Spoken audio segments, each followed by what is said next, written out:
á beira de Beiras. Todo isto que acaba de decir o meu gran amigo e compañeiro Xosé Ramón Fandiño debería reducirse nun 80-90%. Agradézolle de todos os xeitos todas estas louvanzas inmerecidas. Amigas e amigos, por decisión dos meus compañeiros da comisión organizadora deste acto, véxome na obriga, a vez que me sinto moi honrado, de facela laudatio do meu vello e admirado amigo. Xuntámonos os aquí presentes nesta xeira de irmandade e de afirmación da nosa personalidade diferenciada arredor de Xosé Manuel Beiras, co obxecto de rendirlle o noso cálido recoñecemento e agradecemento a quen leva máis de medio século de loita xenerosa e desbordante por lograr a concienciación deste país noso tan amado e tan desventurado e indefenso. Vaya, en primeiro termo, unha emocionada e agarimosa lembranza do entrañable amigo e patriota cabal Valentín Arias, que nos deixou cando andábamos a poñer a primeira pedra deste acontecemento que estamos a vivir. El foi quen ideou a súa realización como un acto de xustiza e co sentido de que estivera aberto a todos os que quixeran participar nel, situándoo temporalmente entre medias de se cumprir no ano que xa está petando na porta o 40 aniversario da publicación do atraso económico de Galicia e de que o seu autor cumpreu en abril 75 anos de fecunda vida. Non é nada doado sintetizar, anque sexa esa a miña pretensión, cunhas breves anotacións, a densa e plural traxectoria de Xosé Manuel Beiras. A súa biografía confórmase hoxe cunha inxente e asombrosa obra asentada nunha sólida formación académica, densa cultura e unha entrega sin límites para que a patria galega e os povos oprimidos. Comprometido con esa tarefa liberadora, de certo non hai problema galego e do mundo, de certa fasquía, que este ausente do seu traballo analítico e das súas matinacións. Profesor, político, escritor, traductor, articulista, amante e cultivador da música, orador, activista cultural e sociopolítico, todas as actividades desenvoltas por el neses e noutros eidos do progreso humano teñen como alicerces a tradición de nós, que arranca fundamentalmente do Rexurdimento e toma corpo doctrinal nas Irmandades da Fala, na Xeración Nós, no Seminario de Estudos Galegos e no Partido Galeguista. Beiras pertence ás primeiras xeracións galegas de posguerra con conciencia de que Galicia é unha nación. Estas primeiras xeracións, nacidas entre os anos 1930 e 1940, das que moitos dos seus membros crearon, e nelas se forxaron, o fecundo movimento asociativo das agrupacións culturais. E Beiras é un dos nomes que se sitúan, por dereito propio, na vanguarda daquelas xeracións que loitaron con cativos medios, primeiro no ámbito da cultura e logo tamén na política, contra o poder inclemente da ditadura franquista, traballando arreo para crear conciencia de país no sentido máis amplo. Nacido 7 de abril de 1936 en Compostela, el e os seus 8 irmáns viviron nun fogar no que a cultura e o galeguismo impregnaban o ambiente familiar. Don Manuel Beiras, o seu pai, fora das Irmandades da Fala e do Partido Galeguista, e a súa nai, dona Herminia Torrado, fixera a carreira de piano, o que influiría na súa vocación musical e na súa constante paixón por aquel instrumento. Cursou os primeiros estudos en Compostela co mestre republicano represaliado, pai da nosa querida Aurichu, don Jesús Pereira Vilariño, quen deixará nel unha fonda pegada. Nesa etapa primeiriza da súa formación, mantivo estreitos contactos co seu tío Antón Beiras, galeguista e home de esquerdas, e con homes procedentes do galeguismo histórico como Ramón Piñeiro, Otero Pedrallo, Fernández del Riego Carballo Calero, Fermín Penzol, Carlos Masí de Bouza Brei ou Xaime Illa, a maioría deles integrantes da editorial Galaxia, quen exercerán unha influencia grande nel na asunción e no compromiso do nacionalismo galeguista. No 1952, aos 16 anos, inicia a carreira de Dereito na Universidade de Compostela, que rematará no 1957. Posteriormente realiza estudos en París nunha primeira etapa en Dereito, Ciencias Económicas e Literatura Francesa na Universidade da Sorbona e nunha segunda etapa ampliou estudos co profesor François Perrou no Instituto de Ciencia Económica Aplicada e tamén sobre economía estudiou un ano en Londres na London School of Economics.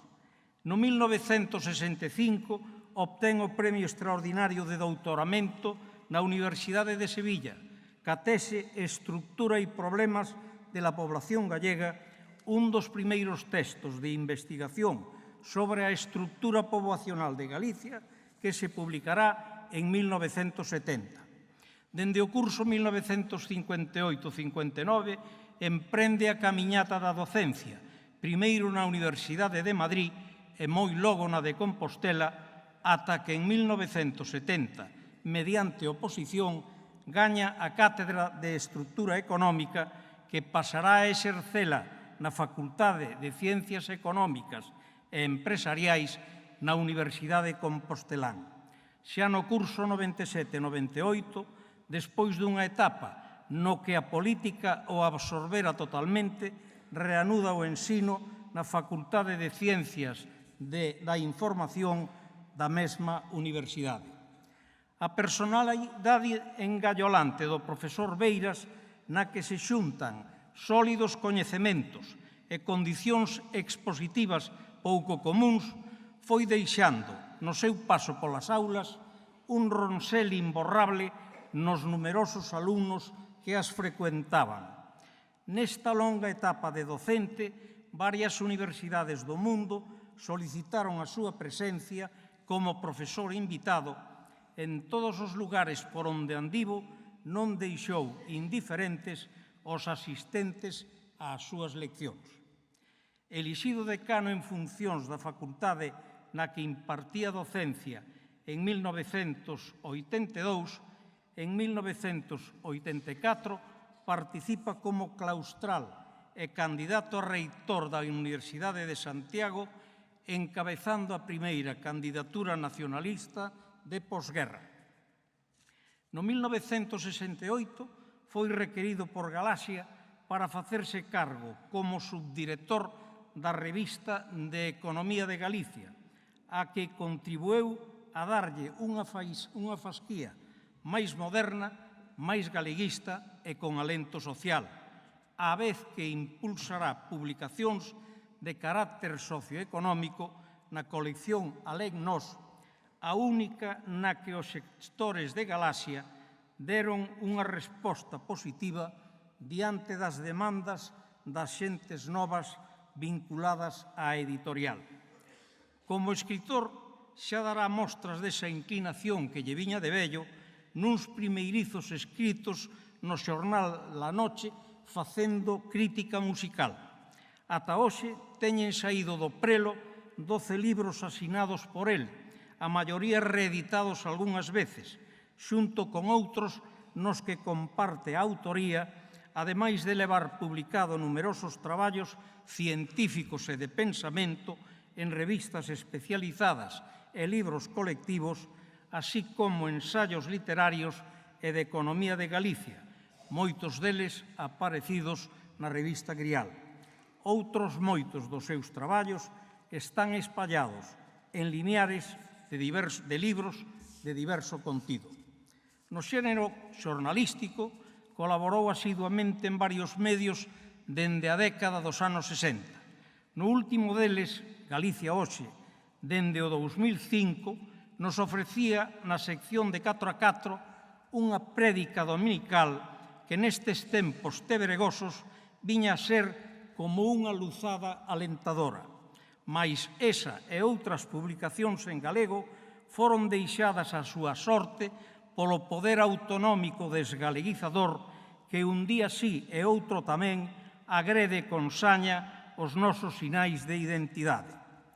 O seu ancello de afondar no coñecemento da realidade do país fixo abrir camiños inexplorados nos seus textos sociais e económicos, como acontece con el problema del desarrollo en la Galicia rural, en estructura e problemas de la población gallega ou no atraso económico de Galicia, en tanto que noutros libros de conversas ou de economía e política desvela con madurez e lucidez o seu pensamento aínda non recollido de xeito globalizado. Mención aparte, dentro do denso apartado como escritor, merece O atraso económico de Galicia, publicado en 1972 por Galaxia, libro no que encara a realidade económica e social de Galicia, adoitando posicionamentos teóricos que, sen pretendelo, teñen que ver co marxismo e que ten influído grandemente en varias xeracións e diversos medios, sobre todo nos universitarios. Cando se reeditou no 1995 pola editorial Allovento, manifestaba que se hoxe conquerira folgos para escribir outra volta en col do tema, non escribiría un atraso, escribiría a expoliación de Galicia. Van alá máis de 30 anos desa terceira edición do libro e as verbas agoireiras escritas nela na primavera grisenta daquel ano son hoxe verbas dunha brutal actualidade diante da expoliación permanente que está a sufrir o pobo galego tanto polos de fora como polos de dentro. Sobresal tamén como traductor de textos doutras linguas o galego, e así verqueu textos de autores franceses contemporáneos, o último deles a peza teatral de Jean-Paul Sartre, As moscas. Non hai tenza da realidade galega que non mereza o apoio entusiasta de Xosé Manuel Beiras. Se trata de crear empresas colectivas necesarias para axudar a normalización e o desenvolvemento da sociedade e da cultura galegas, ali está el contribuindo a promover revistas como Teima ou Tempos Novos no 1976 e 1997, respectivamente, promovendo ou participando na constitución da Asociación Medioambiental Adega en 1976, da editorial Allovento en 1990, da Fundación Galiza Sempre en 1999, ou sendo patrono do Padroado do Museo do Pobo Galego dende a súa fundación no 1977. Como conferenciante, dende a década dos anos 60, ven percorrendo, ademais doutros lugares, a xeografía galega de punta a cabo, desenvolvendo unha intensa actividade concienciadora nas cátedras populares das agrupacións culturais, nos centros da emigración e noutras sociedades nas que vai sementando a boa nova como se dun misioneiro se tratara. Eu ben sei desta actividade e do tempo e dos cartos que non tiña empregados neste labor para dar cumprimento ao mandado da súa conciencia, cunha xenerosidade fora do común, ende xamais deixou de atender a quen queira que fora a solicitar a súa colaboración. O inconformismo e rebeldía que o acompañan sempre levárono a participar activamente no mundo da política, o considerala como un servizo ao país. Xa cando estudaba Dereito, no primeiro curso forma cuns amigos o primeiro grupo galeguista e antifranquista que promoverá a primeira folga nela e, ao mesmo tempo, participará nas tertulias e sesións de concienciación que tiñan lugar nos baixos do Hotel Compostela e noutros lugares, xérmolo do que máis adiante sería o movimento asociativo das agrupacións culturais. Cando tiña 15 anos, levaba a cabo de si un caderniño no que escribira que se vía no porvir como un profesor que ás horas libres toca o piano. Mais o certo é que o azar, a necesidade ou a ruda adversidade urxente levárono á política. No 1963 participa na clandestinidade na fundación do Partido Socialista Galego, inspirado nun comenzo por Ramón Piñeiro. Alí, con ilusión, intelixencia e moitos sacrificios de todo tipo, baixo o lema de Castelao, nós temos fe no noso pobo e moi logo o noso pobo terá fe en nós, compartimos traballos e visilias, acertos e desacertos, mais sempre ca convicción de que se estaba a trazar un vieiro polo que algún día habería que transitar para defender este malfadado país. Ata o ano 1977, ano en que a súa feble saúde se derruba, foi o seu máximo persoeiro, responsable das relacións co exterior,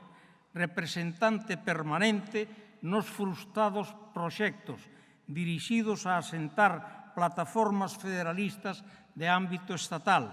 a Conferencia Socialista Ibérica primeiro e a Federación de Partidos Socialistas máis adiante, así como no Consello de Forzas Políticas Galegas. Candidato polo PSG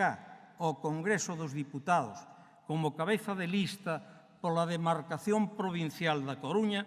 nas primeiras eleccións legislativas celebradas en xuño de 1977, o cativo resultado previsto precipitou o precario estado de saúde que viña arrastrando, que lle obrigou a retirarse da vida pública por un longo tempo de 3 anos. Ca honestidade e sentido democrático que sempre o caracterizaron, co seu carisma, formación e grandes renuncias personais, participa no 1982 na Constitución do Bloque Nacionalista Galego. Baixo o seu liderado ten lugar a saída do gueto do nacionalismo galego e nunha grande parte se aglutina baixo os postulados do proxecto común. Nas eleccións autonómicas de 1997 sitúase o Bloque como segunda forza por primeira vez e nas eleccións ao Congreso dos Diputados logra 3 escanos e nas eleccións ao Parlamento Europeo o BNG obtén un escano por primeira vez, ademais de varias alcaldías nas urbes do país. Hoxe, liberado de responsabilidades maiores no BNG, encadrado no grupo político Encontro Irmandiño,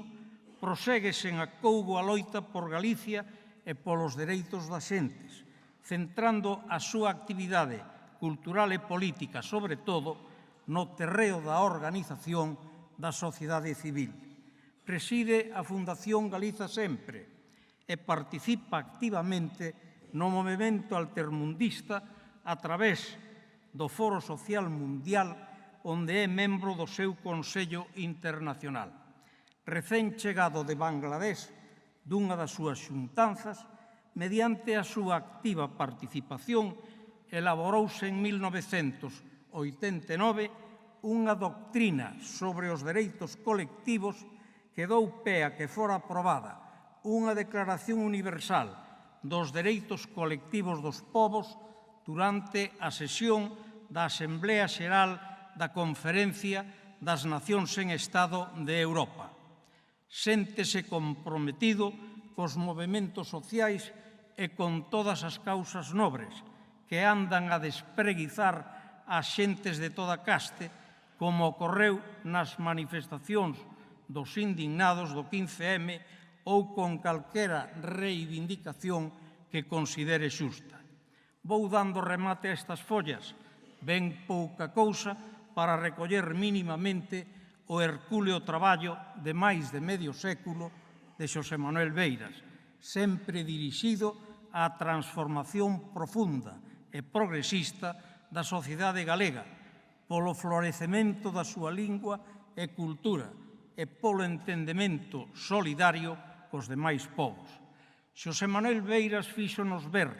a través da súa conducta e dos seus escritos, das leccións impartidas nas aulas universitarias, no Parlamento e nas tribunas populares, que hai unha Galicia diferente e posible á Galicia colonizada, e que a súa conduta fainos soñar cun país no que o autoodio e o complexo de inferioridade teñan cada vez menos presencia. El fainos ancellar que o pobo que pertencemos, dotado dunha forte conciencia sentimental, se convirta nun pobo cheo de dignidade e con forte conciencia colectiva. E faino ca firme convicción de poder chegar a lograr unha Galicia liberada, dona dunha economía baseada nos recursos materiais e humanos de que dispón. O Beiras, o mestre Beiras, hai tempo que está na vanguarda do nacionalismo galego e xa é para sempre un referente admirable e indiscutible. Nestes tempos sombrizos e de indixencia moral, nesta encrucillada a que nos levou o poder oculto e depredador do capitalismo salvaxe, acudir ao seu magisterio dá azos para seguir loitando por un mundo mellor, empezando pola terra que nos veu nacer e acolle. Varios son os galardóns que se lle teñen concedido no país en testemunha do seu traballo. Algúns deles son o Pedrón de Ouro, o de Galego e Grexio, o Facer País, o Premio Trasalva. Mais hai dous que certifican como se valora o seu traballo alén das nosas fronteiras. O Premio Sabino Arana, que lle concedeu o Partido Nacionalista Vasco por merecer a consideración de amigo dos vascos, e o galardón internacional da prestixiosa institución catalana Centre Internacional Escarré per a les minories étniques e les nacions, CIEME. Remato. No seu discurso de recepción do Pedrón de Ouro no ano 2005, Beiras decía que as xentes que dende o 19 asumiron a defensa da identidade de Galicia fixeron en cada etapa esforzos titánicos nunha obra común que en cada reviravolta da historia era parcialmente destruída e compría volver a encetar de máis tarde de onde chegaron os inmediatos devanceiros. Un abrallante esforzo de vontade colectiva propulsada por mineirías e até individualidades anegadas, cun constante labor de construción e reconstrución nacional frente a unha adversidade urxente na que os imbéciles e escuros, causantes dos atrancos, nen sempre nen todos estaban fora do fogar comunal desta fisterra nosa. Na encrucillada presente na que nos atopamos, de novo aparece arredor de nós o mito de Sísifo, que el menciona con frecuencia. Cando Petouto ia camiño de chegar ao cumio da montaña, novamente se cae a rolos pola ladeira dela e unha vez máis hai que volver a empurrar a pedra cara arriba para ver de acadar algún día o soño dos devanceiros de chegar ao cumio e ver ao fin a Galicia que soñamos. Os tempos non son chegados, pero a esperanza ninguén nola pode sacar. El mesmo ten dito que compre esperar contra toda esperanza, compre loitar e agardar. E nesas estamos. Admirado amigo, mestre de tantas xentes de boa vontade entregadas á tarefa de dar remate ao mito de Sísifo, xentes que profesan os principios da xenerosidade, da democracia e da irmandade, recibe con noso fondo agradecemento o desexo de que o teu compromiso exemplar por lograr unha Galicia próspera e solidaria poida algún día facerse realidade. Que así sexa.